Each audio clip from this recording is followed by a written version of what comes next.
الحمد لله الذي جعلنا مسلما ومقلدا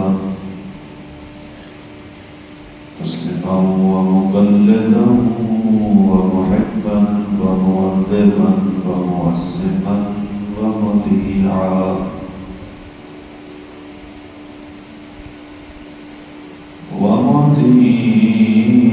لعباده الذين اصطفى الله نبيا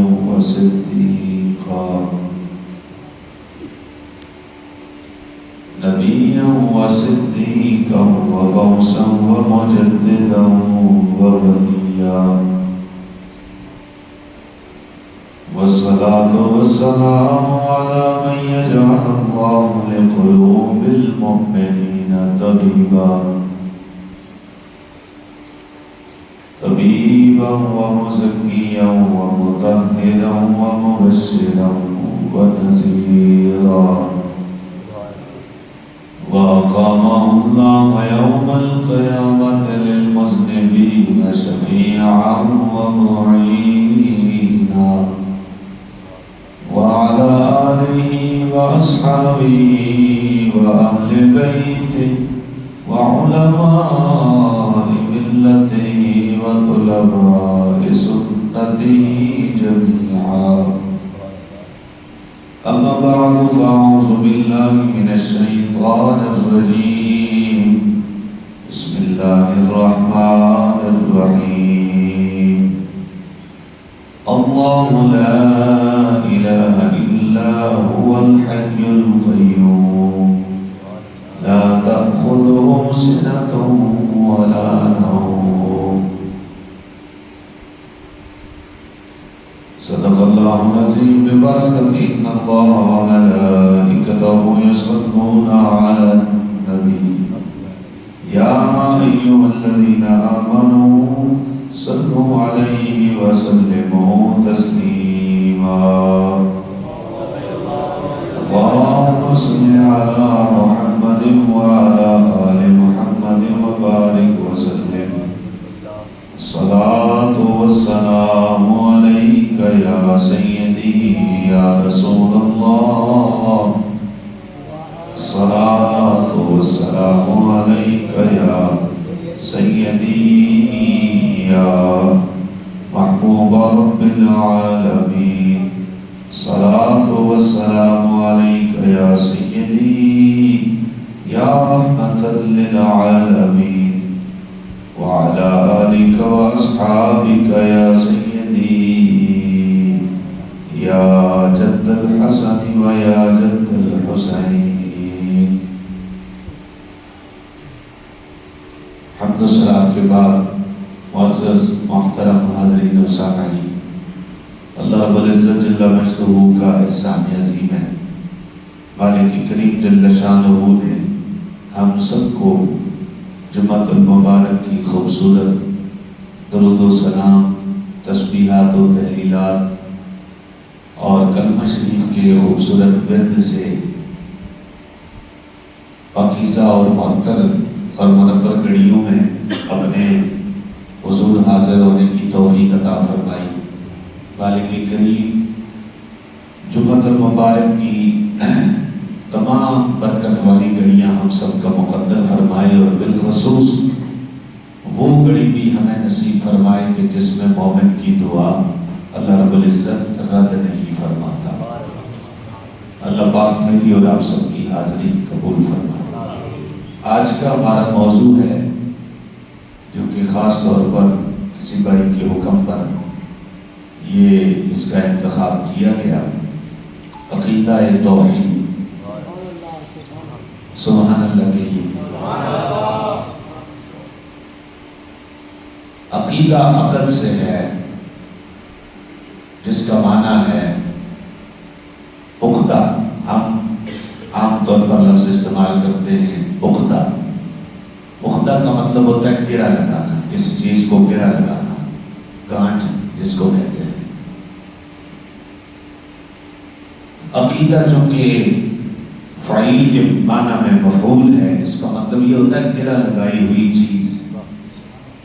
گانٹھ لگی ہوئی شے.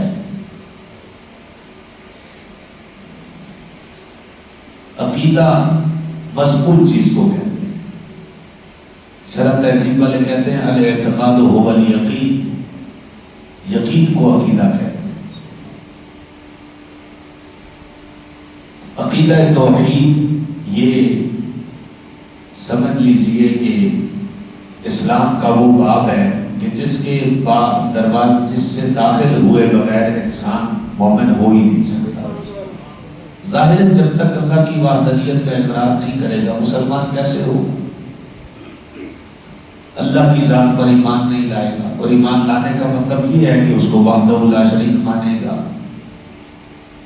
اس کے واحد اور یکتا ہونے کا قائل ہوگا، تبھی وہ اسلام کی اس صف میں داخل ہو سکتا ہے. نظریے کی بنیاد پر اگر ہم دیکھیں تو جب بھی کوئی شخص کوئی نظریہ اپناتا ہے تو اس کے لوازمات ہوتے ہیں. اس لیے اسلام نے دو چیزوں کا تصور دیا، ایک ایمان مجمل کا، ایک ایمان مفصل کا. ایمان مجمل عام طور پر اللہ کی ذات کو وحدہ لا شریک ماننا اور پھر نبی کریم صلی اللہ علیہ وسلم کی رسالت کا اقرار ہے. جب عقیدہ مجمل ایمان کی بات، مفصل ایمان کی بات ہوتی ہے تو اس میں پھر اللہ کی ذات پر، تمام نبیوں کی رسالت پر، نبیوں کی نبوت پر، پھر آخرت پر، ملائکہ پر، جو اللہ تبارک و تعالیٰ نے آسمان سے انبیاء پر صحیفے اتارے، اس ہر چیز پر ایمان لانا جو قانون سماوی کہلاتا ہے. چونکہ دین کہتے ہیں الدین قانون سماوی، دین قانون سماوی کو کہتے ہیں، آسمانی قانون کو کہتے ہیں. تو جو اللہ تبارک و تعالیٰ نے اپنے نبیوں پر اتارا اس سب پر ایمان لانا یہ ظاہر ہے کہ ایمان مفصل ہے. ان تمام بنیادی عقائد میں سے پہلا عقیدہ مسلمان کا عقیدہ توحید ہے. عقیدہ توحید. اب اللہ تبارک و تعالیٰ جل شانہ کی شان اور عظمت عقیدہ توحید کے بنیادی ارکان میں سے ہے کہ اللہ تبارک و تعالیٰ واحد ہے، یکتا ہے، کوئی اس کے ہم پلہ نہیں ہے. قرآن کہتا ہے اللہ لا الہ الا هو الحی القیوم، کوئی معبود نہیں اللہ کے سوا. پچھلے جمعہ المبارک کو آپ کو شاید ایک جملہ بتایا تھا کہ عبادت کہتے ہیں اقصی غایت التعظیم، تعظیم کی انتہا کو عبادت کہتے ہیں. ویسے تو قومی ترانے کے لیے بھی ہم کھڑے ہو جاتے ہیں، لیکن یہ بطور عبادت نہیں ہوتا، اپنے وطن سے محبت کے اظہار کے لیے ہوتا ہے. اور اگر سلام میں بھی بندہ کھڑا ہوتا ہے تو کھڑے ہونے کا مقصد یہ ہوتا ہے کہ اپنے نبی کے ادب میں اور حضور نبی پاک کے ذکر کی جو ایک برکت ہے اس کے لیے وہ کھڑا ہو رہا ہے. معاذ اللہ کوئی نبی پاک علیہ السلام کی ذات مبارکہ کو معبود سمجھ کر کوئی بندہ نہیں کھڑا ہو سکتا. بلکہ علماء نے تو یہاں تک لکھا ہے کہ جو کعبۃ اللہ شریف کی طرف منہ کر کے نماز پڑھتا ہے، اگر کہیں تصور میں بھی آ جائے کہ جس کو میں سجدہ کر رہا ہوں وہ سامنے کعبے کی صورت موجود ہے تو بھی کفر ہوگا. اس لیے کہ وہ اللہ تبارک و تعالیٰ جل شانہ کے سامنے یعنی کسی اور تصور میں وہ یہ بات کر رہا ہے کہ گویا وہ کعبۃ اللہ شریف کو سجدہ کر رہا ہے، حالانکہ وہ قبلہ کی طرف یعنی اپنا چہرہ کر کے جو اللہ نے سمت مقرر کی ہے اس کی طرف وہ منہ کر کے نماز پڑھ رہا ہے.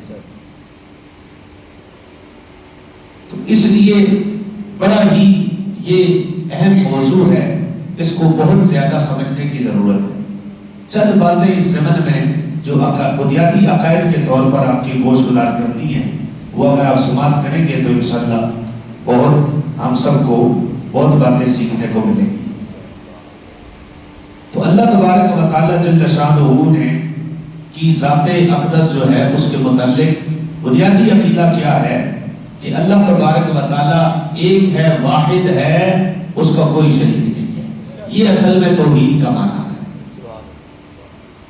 اس کا شریک نہیں ہے، اور نہ شریک نہیں ہے کا مطلب یہ ہے کہ کوئی ذات میں بھی نہیں ہے، صفات میں بھی نہیں ہے۔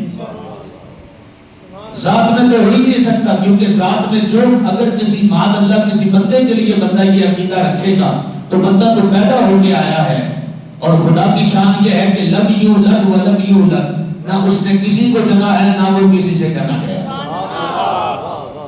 یہ خدا کی شان اور اثر ہے، ذات میں تو کوئی ہو ہی نہیں سکتا۔ اب آئیے صفات کی طرف، تو صفات میں بھی اس کے کوئی ہم پلہ نہیں ہے، کیونکہ زندگی دنیا میں کوئی بڑی سی بڑی شان والا، بلکہ ساری امت میں، ساری انسانیت میں سب سے بڑی جو جماعت ہے وہ انبیاء کی جماعت ہے، سب سے بڑا گروہ جو ہے وہ انبیاء کا گروہ ہے۔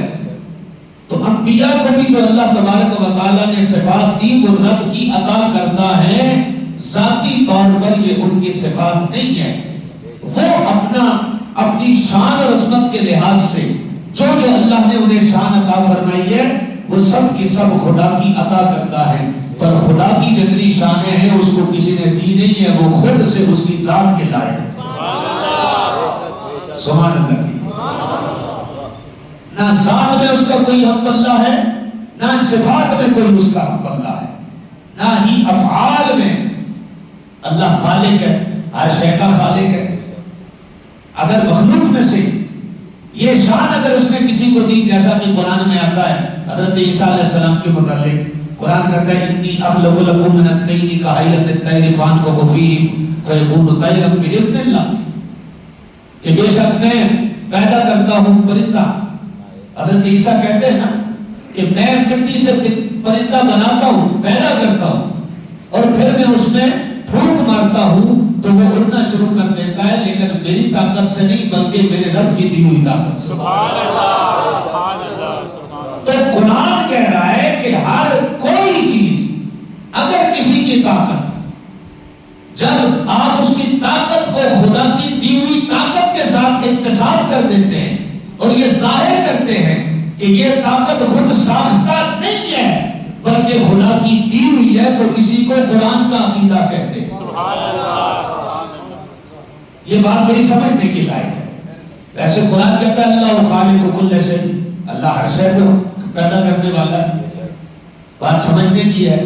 لیکن حضرت عیسیٰ کہتے ہیں کہ میں مٹی سے پرندہ بناتا ہوں، خلق کرتا ہوں، تخلیق یعنی تخلیق کا لفظ ہے، میں پیدا کرتا ہوں تمہارے لیے ایک مٹی کا پرندہ، وہ اڑنا شروع کر دیتا ہے، میں مادر صاحب اندھے کو شفا دیتا ہوں، لیکن کیسے دیتا ہوں؟ اللہ کی دی ہوئی طاقت سے دیتا ہوں۔ وَأَحْيِي الْمَوْتَىٰ بِإِذْنِ اللَّهِ، حالانکہ قرآن کہتا ہے یحیی و یمیت، وَهُوَ الَّذِی یحیی و یمیت، وہی اللہ ہے جو موت بھی دیتا ہے حیات بھی دیتا ہے۔ سبحان اللہ۔ لیکن ادھر جو حضرت عیسیٰ نے کہا کہ میں مردے کو زندہ کرتا ہوں، اس کا مطلب یہ اگلے ہی جملے میں آپ نے فرما دیا کوئی یہ نہ سمجھے کہ میری خود ساختہ طاقت سے ہے، میں جو مردے کو زندہ کرتا ہوں اپنے رب کی دی ہوئی طاقت سے زندہ کرتا ہوں۔ سبحان اللہ۔ تو جب ذاتی اور عطائی کا فرق بیچ میں آ جائے تو پھر شرک لازم نہیں آتا، یہ بات یاد رکھیے گا۔ خدا تعالیٰ نے جس کو طاقت دی ہے وہ اس کی عطا کرتا ہے، وہ جتنی بڑی طاقت رکھتا ہے سب طاقت خدا کی دی ہوئی ہے، اسباب اسی کے دیے ہوئے ہیں، وہی اپنی قدرت کا اظہار بندوں کے ذریعے کرتا ہے۔ لیکن یاد رکھیے گا ساری انسانیت کے پاس، چاہے انسانیت عقل کی معراج اور تصویر کائنات کی معراج اور کمال درجے تک پہنچ جائے، یاد رکھیے گا صبح قیامت تک جس کو جو طاقت ملے گی وہ خدا کی عطا کردہ طاقت ہوگی، لیکن خدا تعالیٰ کو طاقت کسی نے دی نہیں ہے، وہ خود ساخت، اس کی خود ذاتی طاقت ہے، وہ اسی کے لائق ہے۔ سبحان اللہ۔ وہ اسی کے لائق ہے، یہ اللہ جل شانہ کی شان اور عظمت ہے۔ اور قرآن نے اس بارے میں میری اور آپ کی بڑی خوبصورت رہنمائی کی ہے۔ آگے بڑھیے۔ اس کی ذات کا ادراک عقلاً محال ہے، عقل میں اس کی ذات کی سمجھ نہیں آ سکتی، کیونکہ اگر عقل میں آئے تو جو چیز عقل میں آ سکتی ہے اس کا موجود ہونا ممکن ہے جسم کی صورت میں. خدا تعالیٰ جل شانہ کی ذات کا احاطہ ممکن ہی نہیں ہے. جو چیز موجود ہے اس کا احاطہ بھی ممکن ہو سکتا ہے, اور خدا کا تو احاطہ ہو ہی نہیں سکتا, وہ عقل میں کیسے آئے گا؟ اس لیے خدا کی شان یہ ہے کہ عقل اس کا ادراک نہیں کر سکتی. کہیے سبحان اللہ. ہے بڑے ادراک سے ہمارا مسجود, قبلہ کو اہل نظر قبلہ نما کہتے ہیں. وہ میری اور آپ کی عقل میں نہیں جا سکتا. اسی لیے کہا گیا کہ تقدیر کے مسائل میں نہ پڑو, بس خدا کی بارگاہ میں سجدہ کرو, اسی ہی کو غیب کا ایمان کہتے ہیں. یہی شان ہے مومن کی کہ وہ کچھ چیزوں پر دیکھ کر ایمان لاتا ہے. اور نبی پاک نے قرب قیامت اپنے غلاموں کی شان یوں بیان فرمائی, فرمایا دنیا والوں سنو. صحابہ کی جماعت کو مخاطب کر کے کہا, اے صحابہ سنو, میں ان اپنے بھائیوں سے زیادہ پیار کرتا ہوں جو بن دیکھے محمد کو بھی مانیں گے, خدا کی شان اور عظمت کو بھی مانیں گے. کیونکہ سب سے زیادہ عجیب تر ایمان انہی کا ہوگا. صحابہ نے پوچھا نا, حضور نے صحابہ کے مجمع میں, امام بیہقی نے دلائل النبوہ میں اس روایت کو نقل کیا. کہیے سبحان اللہ. صحابہ کرام علیہ رضوان کی جماعت میں حضور نے فرمایا, صحابہ جانتے ہو سب سے زیادہ عجیب تر ایمان کس کا ہوگا؟ صحابہ عرض کرنے لگے, یا رسول اللہ فرشتوں کا. فرمایا ما لہم وہم عند ربہم یسبحون. فرمایا ان کے لیے ایمان عجیب کیسے ہوا, وہ تو شب و شام خدا کی قدرت کو دیکھ بھی رہے ہیں, اس کی تسبیح بھی پڑھتے ہیں. ان کا ایمان کیسے عجیب ہو گیا؟ صحابہ پھر نیچے آئے, عرض کرنے لگے, یا رسول اللہ پھر نبیوں کا ہوگا. فرمایا نبیوں کا کیسے ہو سکتا ہے, نبیوں کے پاس تو خدا کی وحی آتی ہے. تو یا رسول اللہ پھر سب سے زیادہ عجیب تر ایمان کس کا ہوگا؟ فرمایا میرے ان غلاموں کا ہوگا جنہوں نے نہ مجھے دیکھا ہے نہ خدا کو دیکھا ہے, پھر بھی بن دیکھے محمد پر بھی قربان ہو گئے, خدا کی عظمت پر بھی قربان ہو گئے. یہ سبحان ہر کوئی فدا ہے بن دیکھے, دیدار کا عالم کیا ہو. تو غیر پر ایمان لانے کا مطلب یہ ہے کوئی اس کی ذات کا ادراک نہیں کر سکتا, وہ عقل میں آ ہی نہیں سکتا. یہ خدا کی توحید ہے. کہ یہ سبحان اللہ. آگے بڑھیے, کہا جاتا ہے جو چیز سمجھ میں آتی ہے عقل اس کو محیط ہوتی ہے, اور جس کا عقل احاطہ کر سکے وہ خدا نہیں ہو سکتا. جو عقل میں آ جائے وہ خدا نہیں ہو سکتا. عقل اسی چیز کا احاطہ کر سکتی ہے جو محدود ہوتی ہے, اور خدا کی ذات محدود نہیں ہو سکتی. خدا کی ذات محدود نہیں ہو سکتی. جس چیز کا احاطہ ممکن ہو, جو سمجھ میں آ جائے وہ تو محدود ہوگی, اور خدا کی ذات محدود نہیں ہو سکتی. آگے بڑھیے. ہاں یہ ضرور ہو سکتا ہے, ائمہ نے لکھا ہے, یہ ضرور ہو سکتا ہے کہ ضمناً اس کی جو صفات ہے ان صفات کو سمجھ کر پھر اجمالاً اس کی صفات کے ذریعے اس کی معرفت حاصل کی جا سکتی ہے. اس کی معرفت حاصل کی جا سکتی ہے. اور یاد رکھیے گا یہ معرفت کا مطلب ہی اصل میں طریقت اور تصوف ہے. کہ یہ سبحان اللہ. اسی کے اوپر تصوف اور طریقت کی بنیاد ہے.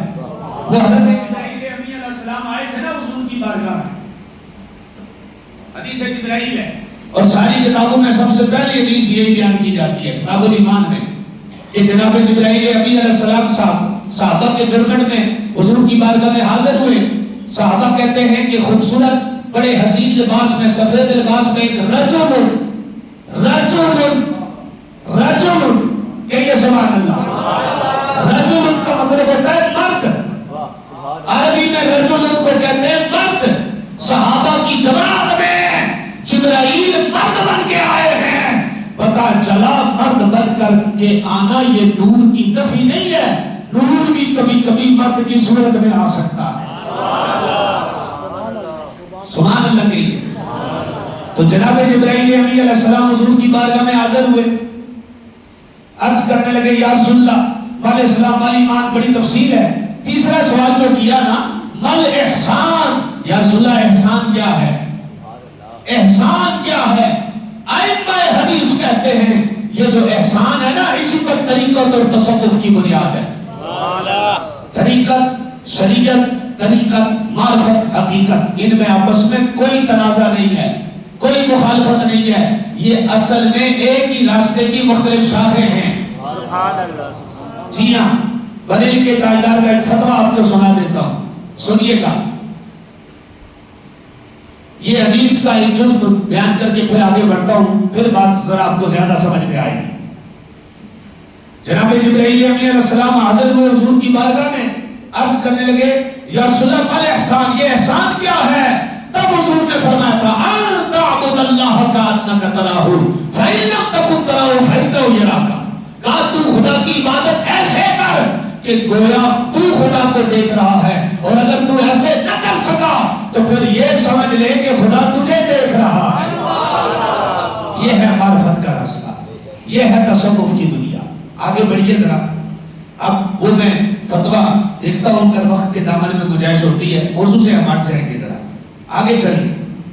اس کی صفات، کس کی؟ خدا کی صفات، کہیے سبحان اللہ۔ بڑی پتے کی بات ہے، دیکھیں خدا کی ذات یکتا ہے، واحد ہے، کوئی اس کی ہم پلہ نہیں ہے، نہ ذات میں نہ صفات میں۔ سمجھ آ گئی؟ آگے بڑھیے۔ اس کی ذات کا عقل سے ادراک ممکن ہی نہیں ہے، جس چیز کا ادراک ہو سکے وہ محدود ہوتی ہے، اور خدا کی ذات محدود نہیں ہو سکتی۔ سبحان اللہ۔ آگے بڑھیے۔ اس کی صفات نہ عین ہے نہ اس کی ذات ہے۔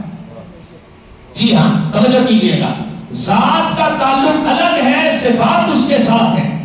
یعنی اللہ کی رحمان ہونا، رحیم ہونا، غفور ہونا، ستار ہونا، جبار ہونا، قہار ہونا، یہ ساری اس کی صفات ہے، لیکن یاد رکھیے گا اس کی صفات اس سے کبھی جدا نہیں ہو سکتی۔ ہم اگر صبح ہنس رہے ہیں تو شام کو کوئی اور بھی حالت ہو سکتی ہے، یہ بندے کی صفات ہے جو صبح شام بدلتی رہتی ہیں۔ خدا کی ذات ایک ہی وقت میں ستار بھی ہے، ایک ہی وقت میں غفار بھی ہے، ایک ہی وقت میں وہ رحیم بھی ہے، ایک ہی وقت میں وہ رحمان بھی ہے۔ ہر انسان سے ایک ہی وقت میں کئی صفات جدا بھی ہو سکتی ہیں، موجود بھی ہو سکتی ہیں۔ خدا کی شان یہ ہے قیامت تک نہ اس کی صفات اس سے جدا ہو سکتی ہے، بلکہ ہمیشہ سے اس کی ذات کے ساتھ قائم ہے، ہمیشہ جو اس کے ساتھ رہتی ہے۔ یہ خدا کی شان ہے، کہیے سبحان اللہ۔ اس کی صفات کبھی اس سے جدا نہیں ہو سکتی۔ وہ رحمان ہے تو ہمیشہ رہے گا، کہیے سبحان اللہ۔ وہ سمیع ہے تو ہمیشہ رہے گا، وہ بصیر ہے تو ہمیشہ رہے گا، وہ غفار ہے تو ہمیشہ رہے گا۔ اس لیے کہا دن بھر میں جب بھی خدا سے توبہ کرے گا، ایسا نہیں ہے کہ اس کی صفت اس سے زائد ہوگی، وہ تیرے گناہ بخشے گا بھی، تجھے بخشش کا پروانہ بھی عطا کرے گا۔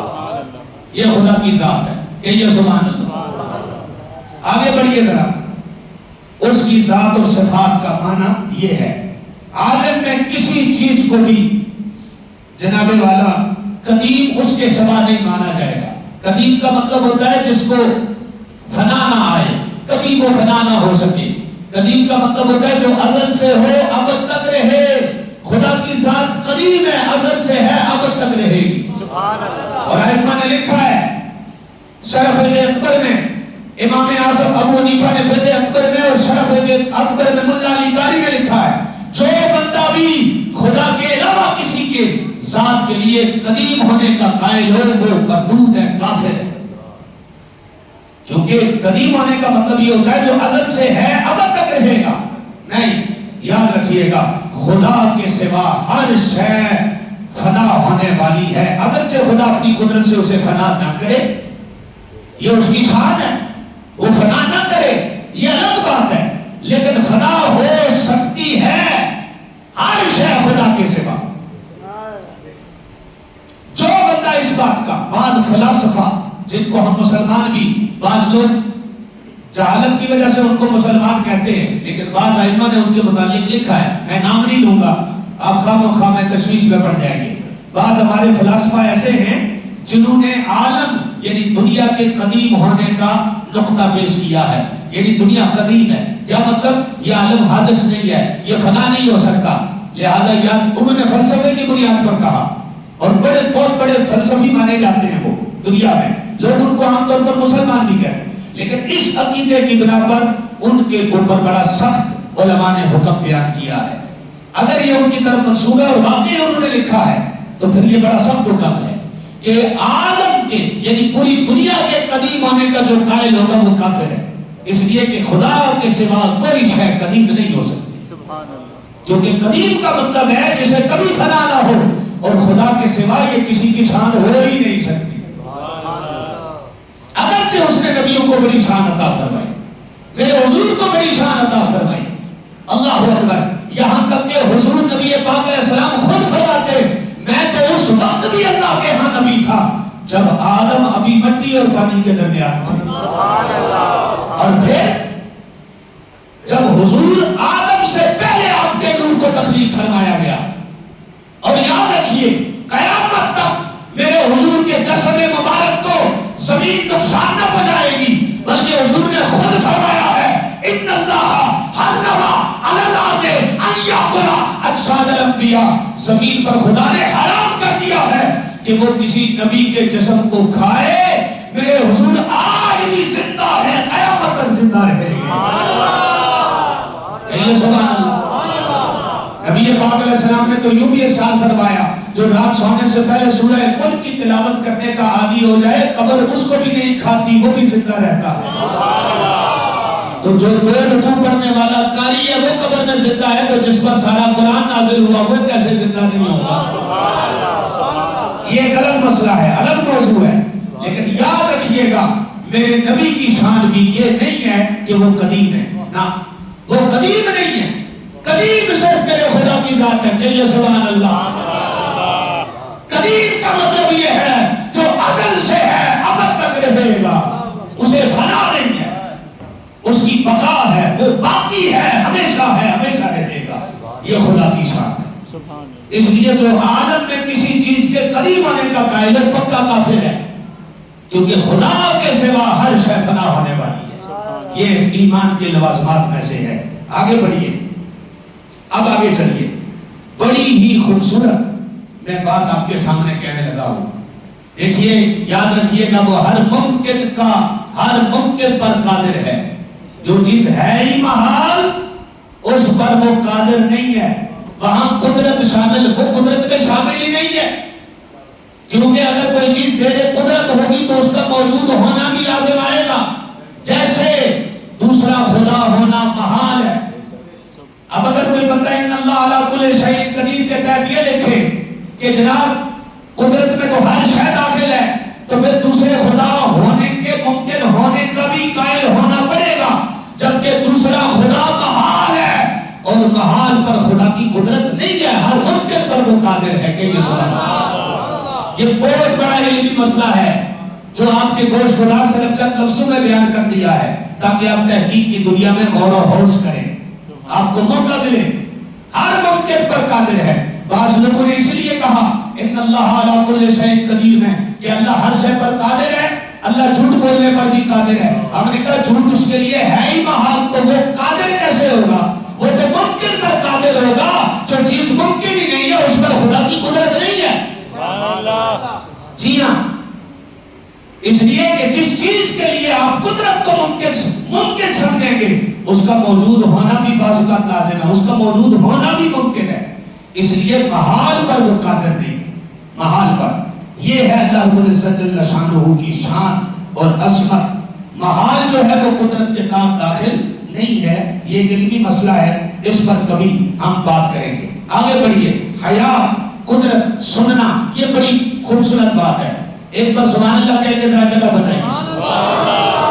حیا، قدرت، سننا، دیکھنا، کلام کرنا، علم ہونا، ارادہ، یہ سب کے سب اس کی شانیں ہیں، صفات ہیں. اور صفات بھی وہ ہیں جو عین سے کبھی جدا نہیں ہو سکتی، جو ذات سے کبھی جدا نہیں ہو سکتی. صفات اس کا کلام ہے، ازل سے ہے، اب تک رہے گا.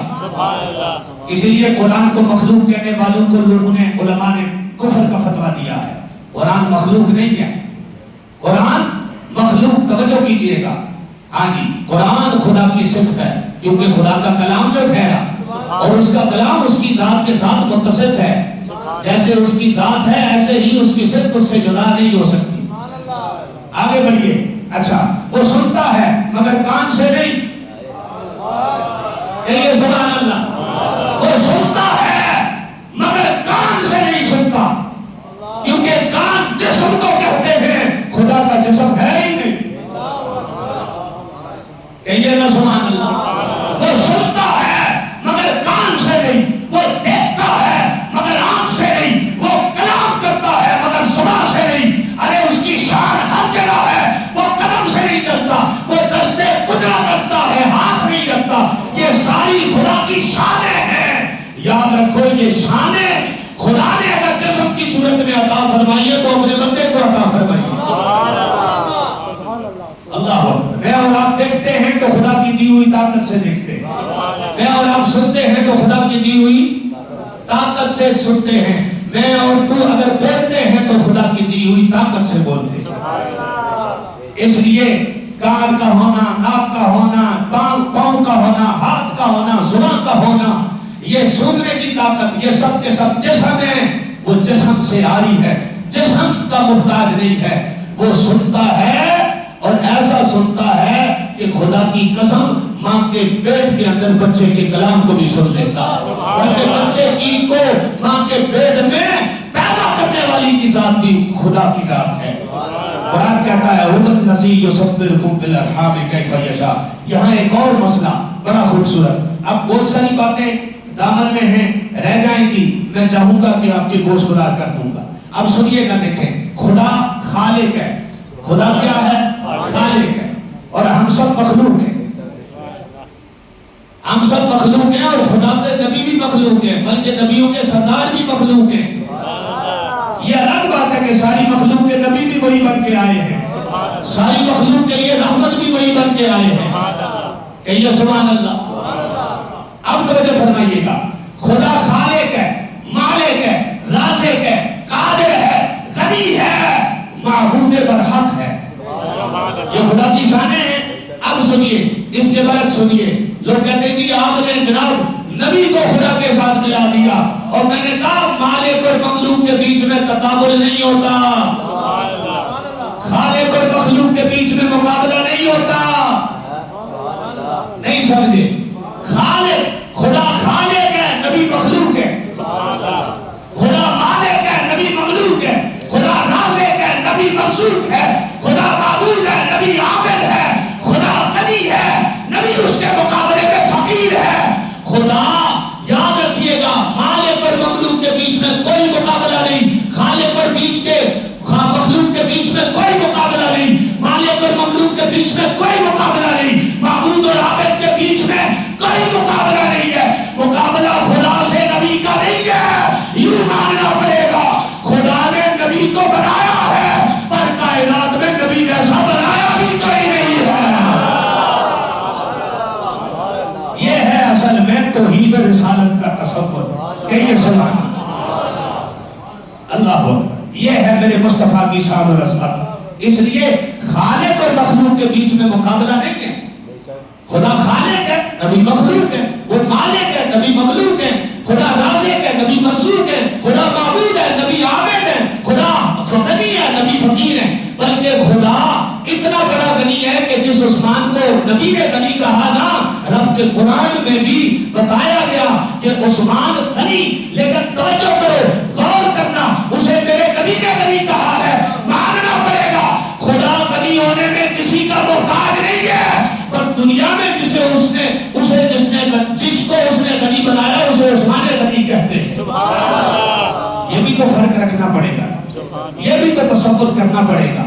یہ ہے اصل میں توحید و رسالت کا تصور جو قرآن و سنت کی دعوت ہے۔ اللہ تبارک و تعالیٰ ہمیں سمجھ عطا فرمائے۔ میاں محمد بخش صاحب بڑی خوبصورت بات کہتے ہیں آپ مکانو خالی ہوئے اس کی کوئی مکان نہ خالی، آجی ہر ویلے ہر چیز محمد رکھدہ نت سنبھالی، ہر ویلے ہر چیز محمد رکھدہ نت سنبھالی، ہر در تو درکارن ہوگا جو اس در تھی اڑیا، اسے دا اس شان بتایا جو اس پاسے تریا۔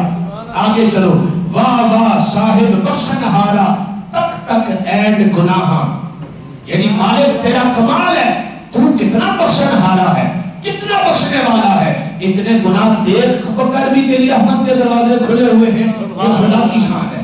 یاد رکھنا یہ کسی بندے کی شان نہیں ہو سکتی۔ بندہ پھر بھی کبھی نہ کبھی اپنے دل میں کجی محسوس کر سکتا ہے، یار یہ نہ فرمانے باپ اور بیٹے کا رشتہ کتنا عظیم ہے، ماں اور بیٹے کا رشتہ کتنا عظیم ہے۔ کبھی ماں بھی تنگ ہو کر کہہ سکتی ہے، کبھی اس کے دل میں بھی خیال آ سکتا ہے یہ مجھے کتنا تنگ کر رہا ہے، اب کی بار آئے گا معاف نہیں کروں گا۔ پر خدا ہے جب جب گناہ کرے گا معافی مانگے گا، تیری سانس کی بالا ہے تو وہ تجھے معاف بھی کرے گا۔ سبحان اللہ، یہ خدا کی شان ہے، اس کے علاوہ یہ شان کسی کے نہیں ہو سکتی، یہ ذہن میں رکھیے گا، یہ خدا کی شان ہے۔ میاں صاحب کہتے ہیں واہ واہ صاحب بخشن ہارا تک تک اینڈ گناہ، عزت رزق نہ کھسے ساڈا دیندا پھیر پناہ۔ سبحان اللہ، یعنی عزت رزق پھر بھی ہم سے چھینتا نہیں ہے، لیتا نہیں ہے، اور ہمیں اپنی بارگاہ کی رحمت کی پناہ دیتا ہے۔ سبحان اللہ، یہ خدا کی شان ہے۔ اور عیب میرے تے پلے دیتا ہنر کرے گا ظاہر۔ یہ اقبال صاحب کا کمال ہے جی، یہ آصف بھائی کا کمال ہے جی، یہ تنویر صاحب کا کمال ہے جی، یہ چودھری صاحب کا، یہ راجہ صاحب کا، یہ ہری صاحب کا کمال ہے۔ کمال کسی کا نہیں ہوتا، سب کمال میرے خدا کا ہے۔ سبحان اللہ، پر یہ خدا کی شان ہے نا، وہ اپنے بندوں کے ہنر کو ظاہر کر رہا ہے۔ کتنی شان والا رب ہے، ہنر ظاہر کر دیتا ہے، عیبوں کو چھپا دیتا ہے۔ عیب میرے تے بندہ دیتا ہنر کرے گا ظاہر، جدو کرم دا وعدہ کردا کوئی نہ رہتا باہر۔ اللہ اکبر۔ آگے چلو، بس آخری بات، سمن بکمن رہن فرشتے کس طاقت دے مارے، کس طاقت دم مارے۔ توجہ کرنا ذرا، سمن بکمن رہن فرشتے کس طاقت دم مارے، کون ہے اس کے سامنے جو طاقت کا دم مارے؟ کہا در اس دے پر عاجز ہو کے کہتے بزرگ سارے۔ یہ خدا کی شان ہے، ہر بندہ خدا کی بارگاہ میں عاجز ہے، وہ خالق ہے، ہم مخلوق ہیں۔ اللہ تبارک و تعالی ہمیں سمجھ عطا فرمائے۔ بس نبی پاک علیہ السلام کی غلامی رب تعالیٰ جل شانہ کی سچی توحید کا قائل رکھے، اور مالک کریم رب تعالیٰ جل شانہ کی بارگاہ کا عاجز اور اس کی بارگاہ کا فرما بردار خدا ہمیں بندہ بنائے، اور مالک ہم سب کو کامیاب زندگی عطا فرمائے۔ آمین بجاہ طٰہٰ و یاسین، وآخر دعوانا الحمد۔